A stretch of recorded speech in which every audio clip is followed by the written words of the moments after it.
Hello everyone, my name is Shrishti Bhatnagar and I am back here with you all with the geography chapter Soil Resources in India। तो सबसे पहले आइए पिछले lectures को एक बार revise करते हैं, अच्छे से एक बार देखते हैं कि हमने क्या क्या मेन पॉइंट्स पढ़े थे। उसके बाद हम लोग आगे बढ़ेंगे आज के नए टॉपिक पे, ठीक है। तो पिछले लेक्चर में हम लोग ने पढ़ा था सॉइल कंजर्वेशन के बारे में, यानी सॉइल को कैसे हम लोग सेव करें, कैसे हम लोग बचाएं, ठीक है। तो सॉइल कंजर्वेशन के बारे में हम लोग ने पिछले लेक्चर में पढ़ा था। अब इसमें हम लोग ने क्या पढ़ा था, आइए ये देखते हैं।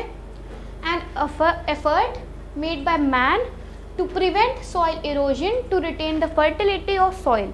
सॉइल की फर्टिलिटी को रिटेन करने के लिए जो ह्यूमन बींग्स एक एफर्ट करते हैं उसको बोलते हैं सॉइल इरोजन। ये तो काफ़ी कॉमन सी एक डेफिनेशन हो गई, ठीक है। इसको अच्छे से याद कर लीजिए, आपके पॉइंट एक अच्छा मिल जाएगा आपको, ठीक। It is important to a natural economy as productive soil ensures agriculture industries development and general economic development. यानी कि सॉइल को कंजर्व करना, सॉइल को सेव करना हमारे लिए क्यों ज़रूरी है। इसलिए ज़रूरी है क्योंकि सॉइल जो है वो हमारी नेचुरल इकोनॉमी को, जो हमारी इकोनॉमी है, काफ़ी सपोर्ट करती है, ठीक है। एग्जाम्पल एग्रीकल्चर, और एग्रीकल्चर मेनली एक इतना बड़ा टॉपिक है, इतना ब्रॉड टॉपिक है जिसके ऊपर काफ़ी सारी चीज़ें डिपेंडेंट है, ठीक है। उससे काफ़ी सारी चीज़ें होती हैं और वो काफ़ी सारी चीज़ों के एक मेन जो पॉइंट है वो है एग्रीकल्चर, ठीक है। तो एग्रीकल्चर इम्पॉर्टेंट है इंडिया की पॉपुलेशन के लिए, ये भी बात है एक, क्योंकि इंडिया हमारा सेकेंड लार्जेस्ट कंट्री है आफ्टर चाइना, ठीक। तो इसमें सबसे ज़्यादा नीड किसकी है, फूड की है। तो एग्रीकल्चर को यहाँ के स्ट्रॉन्ग होना पड़ेगा, ठीक है। तो नेक्स्ट सेवरल मेजर्स। अब ऐसे कौन कौन से मेजर्स हैं, क्या क्या मेजर्स हैं जो हम लोग को सॉइल को कंजर्व करने में हेल्प करेगा। तो वो थे एफॉरेस्टेशन। एफॉरेस्टेशन यानी पेड़ लगाना, ऑपोजिट ऑफ डीफॉरेस्टेशन, ठीक है। डी मतलब हटाना, ए मतलब लगाना, ठीक। ये याद करने का ट्रिक है। तो एफॉरेस्टेशन यानी पेड़ों को लगाना, ठीक। टू इंक्रीज द लैंड, जो फॉरेस्ट की लैंड है उसको थोड़ा इंक्रीज करना, ठीक। नेक्स्ट है टू चेक ओवर ग्रेजिंग। अब ओवर ग्रेजिंग चेक करना क्यों इम्पॉर्टेंट है, वो इसलिए इम्पॉर्टेंट है क्योंकि अगर कोई भी एक लैंड पे, एक पार्ट ऑफ लैंड पे एक ही तरह के कैटल और अलग अलग तरह के कैटल भी उसी जगह पर ग्रेजिंग करेंगे तो जो वहाँ की लैंड होगी, जो सॉइल होगी, वो इनफर्टाइल हो जाएगी। इसलिए ओवर ग्रेजिंग को चेक करना बहुत ज़रूरी है, ठीक है। Next constructing dams. अब डैम्स कैसे हम लोग के सॉइल को कंजर्व करने में हेल्प करेंगे। हम लोगों ने एजेंट्स पढ़े थे कि कौन कौन से एजेंट्स हैं, तो उसमें वाटर भी एक आता है, ठीक। अगर वाटर यानी रिवर से जो पानी आ रहा है उसका फ्लो बहुत तेज़ होगा, उसकी वजह से क्या होगा, सॉइल इरोजन होगा, ठीक। सॉइल को वो इम्पैक्ट करेगा। और अगर हम लोग डैम्स को कंस्ट्रक्ट कर देंगे तो डैम्स क्या करेंगे, उसकी वाटर लेवल को, उसकी स्पीड को चेक करेंगे, ठीक है। तो डैम्स का काम क्या होता है, वाटर लेवल को और स्पीड को, पानी की चेक करना, कंट्रोल करना, ठीक। तो कंस्ट्रक्टिंग डैम भी एक मेजर है जो लिया गया है। अब improve technologies of agriculture, improve techniques of agriculture, यानी कि एग्रीकल्चर हम लोग की जो प्रोडक्टिविटी है वो थोड़ी फास्ट हो, ठीक, वो थोड़ी ज़्यादा हो, उसके लिए काफ़ी टेक्निक्स भी यूज़ किए जाने लग गई हैं, ठीक। और काफ़ी चीज़ें अब इम्प्रूव हो गई हैं पहले से। एफॉरेस्टेशन देख सकते हैं, इसमें ढेर सारे पेड़ हैं। अब डिफॉरेस्टेशन क्या होता है, जो लैंड जो एकदम बैरन हो जाती है, ठीक। तो जब बैरन हो जाएगी तो उस पर कुछ जैसे फैक्ट्रीज़ होंगी वो इस्टेब्लिश होंगी, तो उससे काफ़ी सारे हम लोग की जो सॉइल है, जो नेचर है, उसमें चेंजेस आएंगे, ठीक। तो हम लोग के प्लांट्स कैसे हेल्प करते हैं वो देखा था कि रूट्स जो होती हैं सॉइल को होल्ड करती हैं। अगर नहीं आपको याद है तो आप पिछले लेक्चर्स को एक बार देख लीजिए, ठीक। तो increase under forest area, increase area under forest, यानी कि जो फॉरेस्ट में एरियाज पड़ते हैं उनको थोड़ा इंक्रीज किया जाए, ठीक। Felling of trees must stop. अब जो पेड़ गिरते हैं, जो पेड़ काटे जाते हैं, उनको थोड़ा कंट्रोल करना चाहिए, ठीक है। Helps in addressing environmental issues, यानी जो इन्वायरमेंटल के इश्यूज़ होते हैं उनको थोड़ा हमारा जो पेड़ है, जो हमारे प्लांट्स हैं, वो थोड़ी हेल्प करते हैं कंट्रोल करने में। ठीक, अब इन्वायरमेंटल इश्यूज़ किस टाइप के होंगे इसमें? ऐसा नहीं कि सोशल वैल्यू हो गए कि इंसानों को वो हेल्प कर रहे हैं, वो तो करते ही हैं, उनको ऑक्सीजन देते हैं, लेकिन जो चीज़ इन्वायरमेंटल इशू से इस जगह मतलब है कि जो सॉइल में जो चेंजेस आते हैं। ठीक, अब तेज़ हवा चलेगी तो पेड़ एक बैरियर तरीके एक्ट करेंगे कहीं ना कहीं। ठीक है, तो जब वो बैरियर तरीके एक्ट करेंगे तो हवा की जो स्पीड है वो थोड़ी कम हो जाएगी। ठीक, जिसकी वजह से वो सॉइल पे ज़्यादा तेज़ी से नहीं पहुँचेगी। ठीक है, तो नेक्स्ट है ओवर ग्रेजिंग को चेक करना। वो कैसे कर सकते हैं? तो separate grazing grounds should be provided. अब हर अलग अलग कैटल्स को, जैसे कि काव हैं, शीप है, सबको अलग अलग ग्रेजिंग ग्राउंड्स प्रोवाइड किए जाएं। ऐसा नहीं कि सारे के सारे कैटल्स एक ही जगह छोड़ दें ग्रेजिंग करने के लिए, नहीं। ठीक है, कंस्ट्रक्टिंग डैम्स का हम लोगों ने देखा। Soil erosion bye floods can be checked by constructing dam. Dam construct होंगे तो स्पीड और लेवल, वाटर लेवल को वो चेक करेगा। कौन? डैम। ठीक है, उसके बाद आज हम लोग जो पढ़ेंगे वो है major soil groups in India. ठीक, अब major soil groups in India क्यों कहा गया है ऐसा कि ग्रुप्स क्यों कहा गया है? इसलिए क्योंकि इंडिया एक काफ़ी वास्ट कंट्री है, पहली चीज़ तो। ठीक, अब दूसरी चीज़ ये, इंडिया में काफ़ी सारी प्रोडक्टिविटी है, काफ़ी सारी चीज़ों की अलग अलग। ठीक, तो यहाँ पे एग्रीकल्चर की अलग है, और भी जितनी जितनी चीज़ें हैं उन सब के लिए अलग अलग जगह, अलग अलग क्लाइमेट, टेम्परेचर, सॉइल, ये सब एक फिक्स्ड होता है। ठीक, तो अब जैसे एक एरिया में कोई अलग टाइप की सॉइल मिली, दूसरे एरिया में कोई दूसरे टाइप की सॉइल मिली। ठीक, तो वो दोनों सॉइल जो दोनों एरिया की वो ग्रुप फॉर्म कर रही हैं। ठीक, इसीलिए जो ग्रुप्स फॉर्म करते हैं वो अलग अलग टाइप के होते हैं, जैसे रेड सॉइल, ब्लैक सॉइल, जो हम लोग अभी पढ़ेंगे। तो India has a large variety of soil groups. India में ढेर सारे और large variety of soil groups हैं, पहली चीज़। दूसरी चीज़, डिफरेंट फ्रॉम ईच अदर। अब ऐसा नहीं है कि पूरे इंडिया में हमारे एक ही तरह की सॉइल बिछी है, नहीं, हर जगह अलग अलग है, और हर जो सॉइल है, हर जो चीज़ है, वो एक दूसरे से डिफरेंट है। अब वो किस बेसिस पे डिफरेंट है? By way of their origin. पहली चीज़, ओरिजिन की, वो कहाँ से आ रहे हैं, कहाँ से, मतलब जो सॉइल है वो कहाँ से ओरिजिनेट हो रही है। ठीक, ओरिजिन। फिर कलर, किस कलर की है वो, कलर हम लोग का एक इम्पॉर्टेंट रोल प्ले करता है सॉइल को डिफरेंशिएट करने में। ठीक, टेक्सचर, अब उसका टेक्सचर कैसा है, लोमी है, क्लेई है, किस टाइप की है, ये डिसाइड करता है सॉइल की डिफरेंट है। ठीक, फर्टिलिटी, अब कौन सी सॉइल किस चीज़ के लिए कितनी फर्टाइल है, ये भी डिफ़र करता है अलग अलग सॉइल को। ठीक है, नेक्स्ट केमिकल कॉम्पोजिशन। अब उसमें कौन कौन से केमिकल कॉम्पोजिशन है वो भी डिफरेंट होती हैं हर सॉइल में।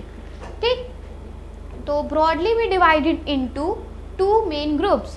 अब ये जो सॉइल हैं वो ब्रॉडली डिवाइडेड कितने ग्रुप में होती हैं? 2 ग्रुप में, यानी एक पेनिनसुलर और एक एक्स्ट्रा पेनिनसुलर। अब एक्स्ट्रा पेनिनसुलर क्या होता है, अभी ये भी हम लोग अभी इस लेक्चर में देखेंगे। ठीक है, तो पहला जो है वो है soils of peninsular India. Peninsular India, peninsula का मतलब क्या बताया था कि जो तीनों साइड से पानी से लोकेटेड हो। ठीक, तो formed by decomposition of rocks. अब ये किससे फॉर्म होता है, कैसे फॉर्म होता है? रॉक्स के डिकम्पोजिशन से ये सॉइल्स फॉर्म होती हैं। ठीक, that is directly from underlying parent rock. अब जो पेरेंट रॉक होती है वो जब धीरे धीरे टूटती है, वो जब धीरे धीरे डिकम्पोज होती है अलग अलग मेथड से, 2 मेथड होते हैं जो अभी हम लोग आगे देखेंगे। तो जब अलग अलग मेथड से वो डिकम्पोज होती है तो वो क्या बन जाती है? पेनिनसुलर इंडिया की सॉइल, क्योंकि वो पेनिनसुलर इंडिया में ज़्यादातर पाई जाती है। ठीक है, अब हम लोग ने बात की अभी एक्स्ट्रा पेनिनसुलर की और पेनिनसुलर इंडिया की, है ना।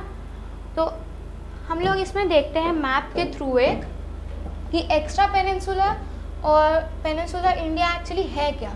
ठीक है, तो जो ये वाला पार्ट है, जो लाइनिंग वाला पार्ट है इंडिया का, ये कौन सा है? Peninsula India. ठीक है, ये पेनिनसुलर इंडिया है। कौन सा है? पेनिनसुला इंडिया है ये वाला, ठीक है।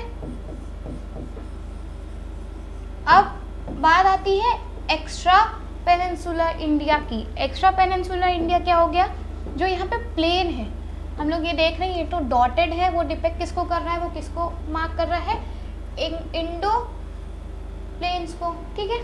तो यहाँ पे वो उसको मार्क कर रहा है, लेकिन अभी जिसके बारे में हम लोग पढ़ रहे हैं वो क्या है, एक्स्ट्रा पेनिनसुला इंडिया। तो जो ऊपर खाली है जहाँ पे कुछ सिंबल्स है, यहाँ पे रिप्रेजेंट नहीं किया गया है, वो वाला पार्ट क्या है, एक्स्ट्रा पेनिनसुला इंडिया है, ठीक है। तो आई होप आपको ये क्लियर है मैप के थ्रू। तो जो लाइनिंग वाला पार्ट है वो पेनिनसुला पार्ट है, जो लाइनिंग वाला है वो पेनिनसुलर है, ठीक है। आई एम रिपीटिंग अगेन, जो इधर लाइनिंग वाला है वो पेनिनसुला पार्ट है इंडिया का, ठीक। सी हम लोग को पता ही है, अरेबियन सी, लक्काडाई और इंडियन सी और बे ऑफ बंगाल, ठीक है। ये तो हो गया पेनिनसुला की बात, पेनिनसुला के आसपास की सी की बात। वो लाइन से जो मार्क किया गया है वो पेनिनसुलर इंडिया है। अब बात हो रही थी एक्स्ट्रा पेनिनसुलर की, राइट। तो एक्स्ट्रा पेनिनसुला का हो गया ये जहाँ पे मार्क नहीं है, ठीक है। तो एक्स्ट्रा पेनिनसुला का हो गया जहाँ पे मार्क नहीं है, दिस पोर्शन। ये जो पिंक से दिखाया है ये हो गया extra peninsula part of India, ठीक है। तो यहाँ पे किस टाइप की सॉइल पाई जाती है अभी हम लोग वो भी देखेंगे। तो दो मेजर ग्रुप्स कौन कौन से थे, एक पेनिनसुला इंडिया का था, ठीक है, और दूसरा था एक्स्ट्रा पेनिनसुला इंडिया का, ठीक है, ईपी और पी का। एक याद हम लोग ऐसे रख सकते हैं, ईपी और पी, एक्स्ट्रा पेनिनसुलर और पेनिनसुला इंडिया, ठीक है। तो पेनिनसुला इंडिया का हम लोग ने क्या देखा, form by decomposition of rocks, जो रॉक्स डिकम्पोज हो जाती हैं, मिल जाती हैं, उनसे बनता है ये soil, that is directly from underlying parent rock, okay. उसके बाद क्या है, अब दो हम लोग ने पढ़ा था, जो हमने दो अभी बताया कि दो तरह से होता है। अब ये जो डिकम्पोजिशन भी होता है सॉइल का वो दो तरीके से होता है।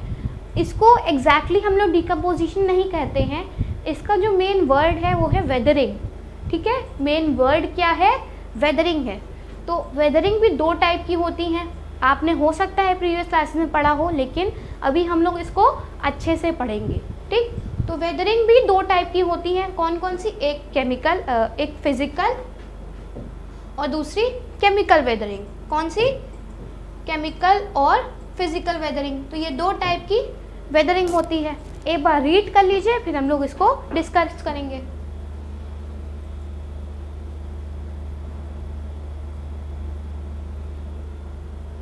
is a term used in science that refers to geographical process of rocks breaking। ये एक साइंटिफिक टर्म है जिसको हम लोग क्यों यूज़ करते हैं, किसके लिए यूज़ करते हैं, वो यूज़ होता है जो ब्रेकडाउन ऑफ रॉक्स होती हैं ज्योग्राफी में, जो हम लोग अभी पढ़ रहे हैं।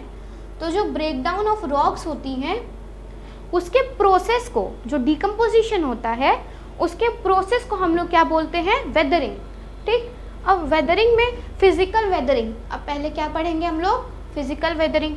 तो is a term used in science that refers to the geographical process of rocks breaking apart. इसमें जो रॉक्स हैं वो अपार्ट यानी दो तीन हिस्सों में हो जाती हैं, अलग अलग हिस्सों में, ठीक।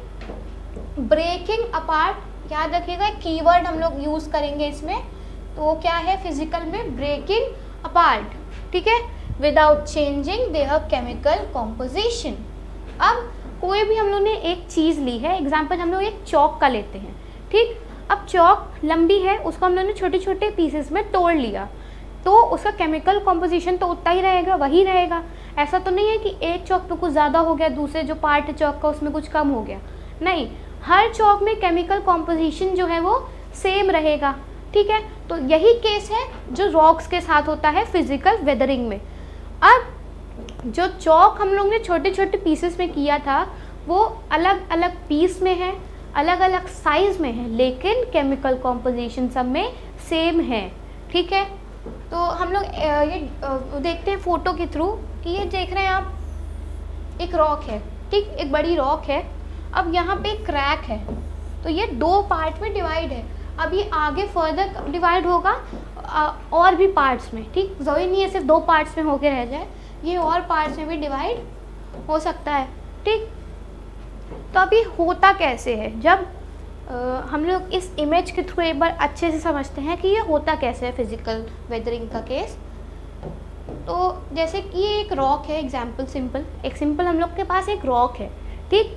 अब उसमें कुछ चेंजेस के थ्रू, जैसे वाटर है, विंड है, उसके थ्रू वहाँ पे एक थोड़ा सा क्रैक आ गया, ठीक, कोई भी एक छोटा सा क्रैक आ गया, तो रॉक विथ क्रैक, यानी कि ये हम लोग की एक रॉक है, जस्ट एज एन एग्जाम्पल ये रॉक है, ठीक है। अब इस रॉक में यहाँ पे एक छोटा सा क्रैक आ गया, छोटा बड़ा किसी भी टाइप का एक क्रैक आ गया, बस सिंपल क्रैक समझते हैं पहले। एक यहाँ पे क्रैक आ गया, ये क्रैक हो गया, ठीक है।